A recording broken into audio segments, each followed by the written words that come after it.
On the surface, it seems like the golden child has it made. Their parents' endless praise, admiration, and love, abundant opportunities and financial support, the celebration of every success and the disregarding of every mistake. But unfortunately for these children, the truth is much darker. Narcissists only invest in things they completely dominate.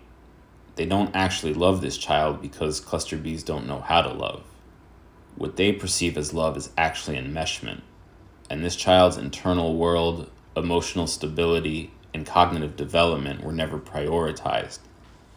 Instead, they're taught that love and attention are conditional and can be rescinded at any time.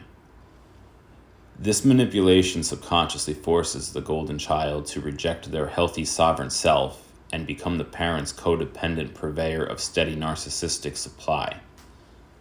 Blinded by their own grandiosity and lack of empathy, the golden child never develops a realistic perception of their strengths, abilities, or boundaries. This cognitive dissonance means they are often destined for a lifetime of validation seeking, feelings of emptiness, and anxiety. Even in adulthood, they're never treated like an autonomous human being. Instead, they are their parents' satellite, a plaything and a pet, a recon agent and a vanguard. All sense of individuated self is forbidden. They are insidiously molded into a replica of the parent's false self, a copy of a copy, what Sam Vaknin calls the emotional death. And if the golden child somehow defies their upbringing and becomes more successful than their parent, this child is knocked off their pedestal and now the target of the parent's devaluation and pathological envy. All this is not to say it's hopeless for the golden child, but treatment will prove difficult. And that's assuming they're even fortunate enough to find a therapist who understands these familial cycles.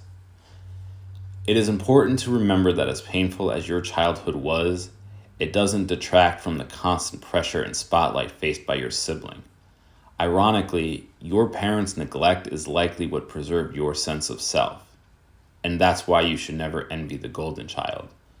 Because until they truly grasp the nefarious dynamics at hand, they will be stuck in a no-win situation, forever the prisoner in their parents' delusion.